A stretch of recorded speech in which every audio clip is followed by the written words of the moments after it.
Hi, my name's Mark, one of the pastors here at Trillium. If you could have any kind of day today, what kind of day would it be? I suspect most people would like to have a happy day, a creative, joy-filled, productive, happy day. What kind of day are you going to have? Jesus in church on Sunday had a happy day. We celebrated Palm Sunday because it's the seventh story in our sequence of going through the stained glass. Our stained glass tells the story of Jesus. Happens to be that Palm Sunday, Jesus' entry into Jerusalem falls on this day. And Jesus had a happy day. I mean, the crowds were out, people were waving the palm branches. There was all this cheering for him, hoorays and hallelujahs. The Roman garrison was quiet. The Jewish opposition had disappeared. And all Jesus experienced on his way into Jerusalem was smiling, happy faces. That was a happy day. But what do you do when, in fact, you're having a day where the world's frowning at you and you're running into the headwinds of life and things are hard and the opposition's out in full force? Can you have a happy day on a day like that? Because that's the kind of day Jesus is going to run into in very short order. He's going to run into quite the opposite of what he had this day. And can he have a happy day in that moment? One of the things that I've been thinking deeply about is something what A Course in Miracles teaches us, which is that we always make decisions with something other than ourselves. We never make decisions by ourselves.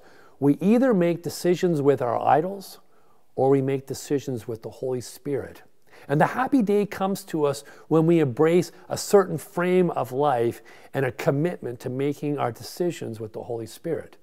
See, our understanding here at Trillium is that your true nature, the deepest part of you, and God are the same, one and the same. That God has extended himself out into your life, and our one will pervades in all circumstances. Course in Miracles says this: God asks you to do your will, your true will. God joins with you. God did not set his kingdom up alone. And heaven itself but represents your will, where everything created is for you. No spark of life but was created with your glad consent, as you would have it be. And not one thought that God had ever had but waited for your blessing to be born. God is no enemy to you. He asks no more than he hear that you call him friend. There's this unity of will between God's and each of us here, the one true will. And when we consort with the Holy Spirit, when we make decisions with the Holy Spirit, we are giving expression to our one true will. And that is the source of our happy day, when our will is being done in life. And what is our deepest will but to love? With all our heart, soul, mind, and strength, to allow the deepest and most purest form of love to come out through us and to touch other people's lives. How can we not be happy when that's happening? Even when we run into the headwinds of life, even into the frowning faces of people, if we have made our decisions with the Holy Spirit and not our idols, but we make them with God and we frame life through this understanding, everything produces a happy day for us. Of course, Jesus had a happy day on Palm Sunday. He had a happy day on Easter. But in this understanding, Jesus had a happy day also on Good Friday. In fact, maybe Good Friday is called Good Friday because even in the midst of the most terrific, horrific, and terrible day for Jesus, nonetheless, his perspective, his wisdom, his understanding, and his decision-making with the Holy Spirit allows him to have a happy day. And if Jesus can have a happy day on Good Friday, then you and I, we, in our challenges of our lives, can have happy days no matter where we find ourselves.